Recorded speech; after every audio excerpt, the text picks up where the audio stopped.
Assalamualaikum warahmatullahi wabarakatuh. Salam sejahtera bagi kita semua. Perkenalkan, nama saya Ari Supriyadi, nomor induk mahasiswa 1901070009 dari kelas TPPL 2A. Pada kesempatan kali ini saya akan menyampaikan beberapa alat-alat instrumentasi dan pengukuran pada mata kuliah praktik instrumentasi dan pengukuran. Program studi Sarjana Terapan Teknik Pengendalian Pencemaran Lingkungan Politeknik Negeri Cilacap. Selamat menyaksikan.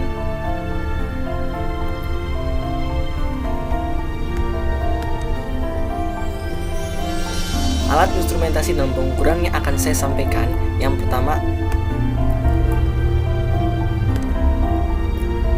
ada Ultra High Performance Liquid Chromatography atau UHPLC, kemudian ada jar test, dan ada COD meter. Yang pertama ada Ultra High Performance Liquid Chromatography atau UHPLC. Apa sih yang dimaksud? Apa itu alat UHPLC? Ya, alat UHPLC ini mirip dengan HPLC atau High Performance Liquid Chromatography, yaitu teknik yang digunakan untuk memisahkan unsur-unsur yang berbeda dari suatu senyawa. Namun, metode UHPLC ini memiliki beberapa keunggulan daripada metode HPLC. Kenapa? Karena metode UHPLC itu lebih terbarukan daripada HPLC, jadi lebih terkini. Yaitu keunggulannya adalah bersifat lebih sensitif, kemudian membutuhkan waktu yang lebih sedikit dalam menganalisis, dan memerlukan jumlah pelarut fase gerak yang lebih sedikit. Nah, UHPLC atau Ultra High Performance Liquid Chromatography ini digunakan terutama untuk mengidentifikasi, mengukur dan memisahkan komponen campuran dengan menggunakan tekanan tinggi untuk mendorong pelarut melalui kolom. Ya, ini adalah tampilan dari UHPLC. Seperti ini. Lalu untuk spesifikasi teknisnya, alat UHPLC ini mempunyai pompa dengan tekanan yang mencapai 100 MPa.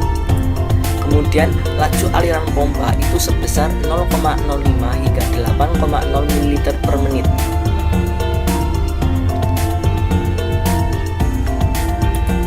Lalu volume injeksi dari UHPLC ini yaitu rentang 1 sampai 100 ml.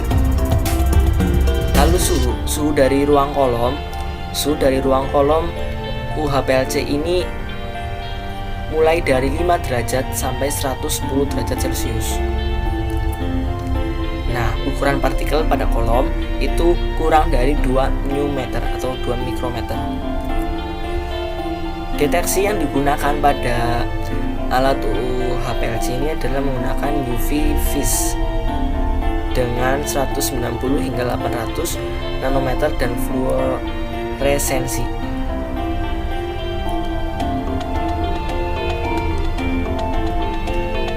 Nah, alat UHPLC atau Ultra High Performance Liquid Chromatography ini memiliki beberapa kekuatan. Yang pertama itu ukuran partikelnya lebih kecil. Yang kedua, analisis lebih cepat. Yang ketiga, resolusi lebih tinggi. Nah, di balik kekuatan yang dimiliki oleh UHPLC ini tentunya ada batasan atau kelemahan. Nah, yang pertama, UHPLC ini tidak dapat memisahkan ion anorganik atau polisakarida. Lalu yang kedua, kurangnya detektor universal yang ideal. Yang ketiga, pelarut nonpolar agresif tidak kompatibel dengan instrumen. Lalu bagaimana sih cara menggunakan dari alat UHPLC ini? Maksud saya penggunaan alat ini digunakan untuk apa saja? UHPLC digunakan pada bidang biokimia untuk menganalisis konstituen suatu senyawa. Kemudian digunakan untuk memisahkan atau mengidentifikasi asam amino, asam nukleat, protein, hidrokarbon, pestisida, karbohidrat, antibiotik, steroid, dan zat anorganik lainnya yang tak terhitung jumlahnya. Lalu ada untuk digunakan untuk mengukur kuantitas analit yang hadir atau yang ada pada larutan tersebut. Kemudian untuk menentukan kemurnian sampel. Lalu digunakan sebagai jaminan dan kontrol kualitas. Nah, alat yang selanjutnya yaitu adalah jar test. Jar test merupakan suatu percobaan yang berfungsi untuk menentukan dosis optimum dari koagulan yang digunakan dalam proses pengolahan air bersih atau air limbah. Nah, pada alat jar test ini itu memberikan beberapa data mengenai kondisi optimum untuk beberapa parameter pada proses yang dilakukan, seperti dosis koagulan dan koagulan pembantu. Kemudian ada pH, lalu ada metode pembubuhan bahan kimia, lalu kecepatan larutan kimia, waktu penjernihan. Nah, jar test sendiri ini digunakan untuk mengevaluasi berbagai jenis koagulan dan koagulan pembantu pada proses pengolahan air bersih dan air limbah. Selain itu juga digunakan untuk mengevaluasi pengaruh konsentrasi koagulan dan koagulan pembantu. Nah,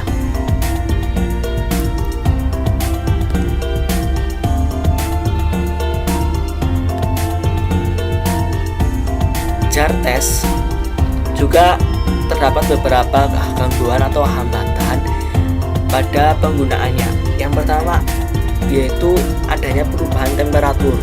Perubahan temperatur ini itu dapat mengganggu pengendapan vlog, di mana panas atau pancaran arus panas yang terjadi itu dapat mengganggu pengendapan vlog, jadi kurang lebih lama atau mengganggu gitu. Kemudian yang kedua, pelepasan gas, gangguan dari pelepasan gas. Vlog yang terbentuk akan mengapung. Nah, vlog yang mengapung dapat terjadi sehubungan dengan terbentuknya gelembung gas yang disebabkan oleh pengadukan mekanis, peningkatan temperatur atau reaksi kimia. Kemudian periode pengujian. Aktivitas biologi atau faktor lain dapat merubah sifat proses koagulasi menjadi lebih lama. Jadi kalau ada aktivitas biologi lain atau faktor-faktor lain yang dapat merubah sifat-sifat atau mengganggu proses koagulasi ini dapat membuat waktu prosesnya itu menjadi lebih lama. Nah, untuk mencegah hal ini, periode pengambilan contoh uji dan pengujian harus dijaga seminimal mungkin dengan melakukan pencatatan waktu. Jadi dilakukan pencatatan waktu agar tetap terpantau. Lalu jar test sendiri kan digunakan untuk menentukan dosis optimum dari koagulan utama dan koagulan pembantu. Nah, berikut adalah beberapa macam koagulan. Nah, yang pertama dari koagulan pembantu, koagulan utama. Itu ada aluminium sulfat, ferisulfat, feriklorida, ferisulfat, magnesium karbonat, dan natrium aluminat. Nah, sementara koagulan pembantu ada silika aktif, anionik, kationik, dan anionik polimer. Jar test sendiri, peralatan yang digunakan itu alatnya seperti pada layar, di mana ada pengaduk di sini. Ini pengaduknya.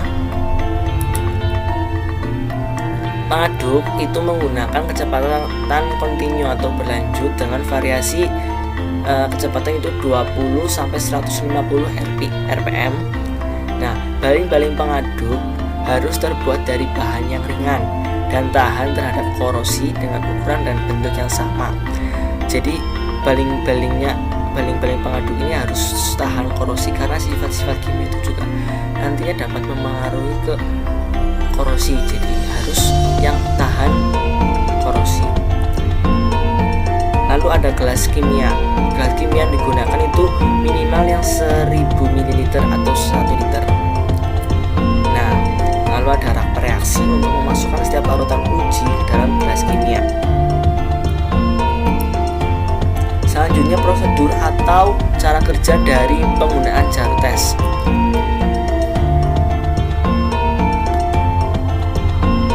Yang pertama, sebanyak 1000 ml atau 1 liter contoh uji dimasukkan ke dalam masing-masing gelas kimia. Tempatkan gelas kimia tersebut hingga baling-baling pengaduk berada pada jarak 6,4 mm dari dinding gelas. Jadi jarak dari bawah gelas ke pengaduknya itu sekitar 6,4 mm. Lalu catat temperatur contoh uji pada saat pengujian dimulai. Jadi begitu dimulai, lakukan pengukuran temperatur menggunakan termometer. Yang selanjutnya, yang kedua, pengadukan dimulai dengan kecepatan cepat, kira-kira 120 rpm. Lalu tambahkan larutan atau suspensi pada setiap penentuan dosis yang telah ditentukan sebelumnya. Setelah ditambahkan bahan kimia, diaduk selama 1 menit. Catat waktunya dan kecepatan pencampuran. Jadi untuk mengurangi atau meminimalisir gangguan aktivitas biologi yang telah disebutkan sebelumnya. Jadi harus dicatat kecepatan pengadukan dan waktu pengadukan.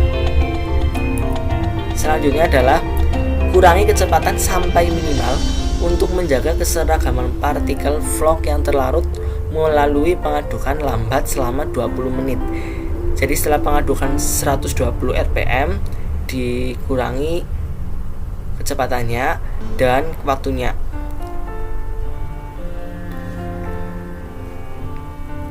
Catat waktu pembentukan vlog yang pertama kali setiap 5 menit selama pengadukan lambat.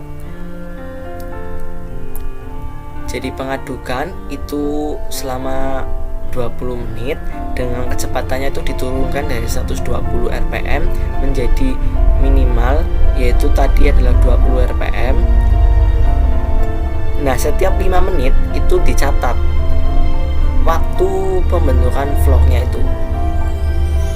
Nah, dicatat ukuran vlog relatif dan kecepatan pencampuran. Lalu prosedur yang selanjutnya, setelah pengadukan lambat selesai yang 20 menit itu, lalu angkat baling-baling dan lihat pengendapan partikel vlog. Catat waktu yang dibutuhkan untuk pengendapan gumpalan partikel. Pencatatan dimulai pada saat air dalam keadaan diam. Jadi setelah pengadukan lambat itu selesai, diangkat lalu diamkan untuk pengendapan. Nah, waktu pengendapan itu dimulai dari aliran dalam keadaan diam. Jadi kan setelah diadukan, aliran akan memutar. Nah, setelah alirnya diam, waktu pengukuran dimulai. Nah, setelah 15 menit pengendapan, catat bentuk vlog pada dasar gelas dan catat temperatur contoh uji. Dengan menggunakan pipet, keluarkan contoh cairan supernatan yang sesuai sebagai contoh uji untuk penentuan warna, kekeruhan, pH, dan analisis lainnya. Untuk menentukan dosis optimum, koagulan dari hasil pengujian, data yang telah diperoleh seperti pH, kekeruhan, dosis koagulan ditambahkan dalam tabel. Kemudian sesuaikan dengan standar baku mutu peruntukan air tersebut. Jadi standar baku mutu untuk air, misalkan air limbahnya untuk air minum atau air sanitasi atau air yang lainnya. Nah, yang selanjutnya atau alat yang terakhir yaitu adalah CO2 meter.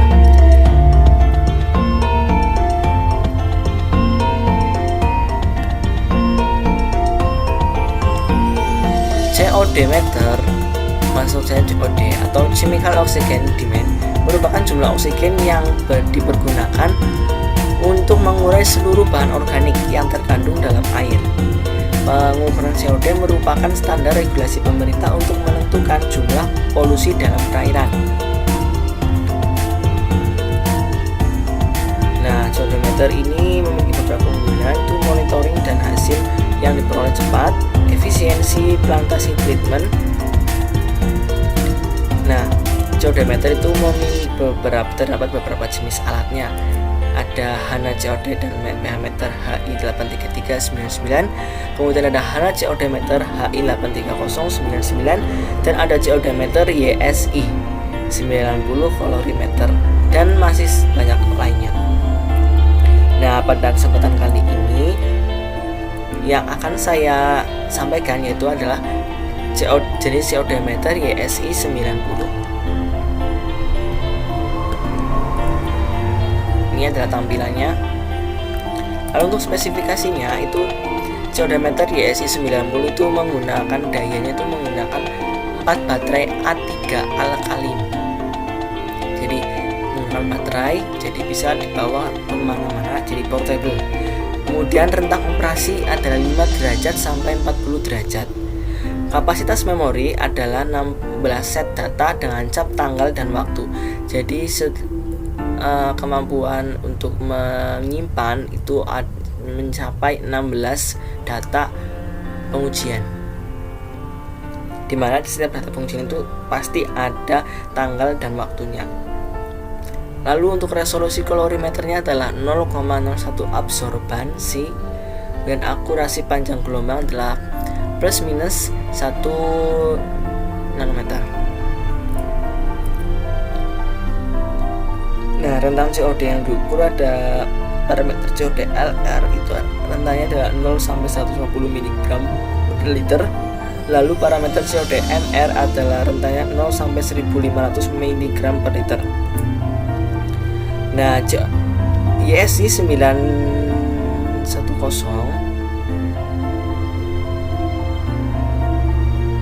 ya, ini YSI 910 COD meter itu merupakan instrumen yang waterproof untuk mengukur COD. Jadi ini adalah tipe COD meter YSI 910. Di sini ada kekeliruan kurang angka 1. Lalu untuk cara kerja dari COD meter itu secara garis besar itu setiap alat itu sama. Jadi yang pertama, sampel dipanaskan pada suhu 150 derajat Celcius selama 2 jam dengan ditambahkan kalium dikromat. Setelah 2 jam, sampel didinginkan. Kemudian COD meter dinyalakan dengan menekan tombol on atau off, lalu masukkan larutan belangko untuk menetralkan alat. Kemudian tutup alat dan tekan tombol zero atau tes. Setelah netral, lalu ambil larutan belangko yang sudah digunakan untuk menetralkan alat, lalu masukkan sampel dalam alat. Sampel yang akan diukur COD meternya. Lalu tutup alat dan tekan tombol zero to test. Catat angka yang muncul pada layar. Ya,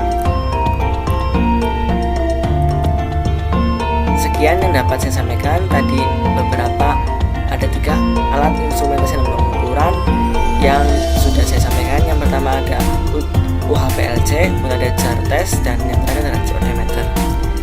Kiranya hanya ini yang dapat saya sampaikan. Semoga apa yang saya sampaikan dapat bermanfaat bagi para pendengar semuanya. Sekian, terima kasih. Kurang lebihnya maaf. Wassalamualaikum warahmatullahi wabarakatuh.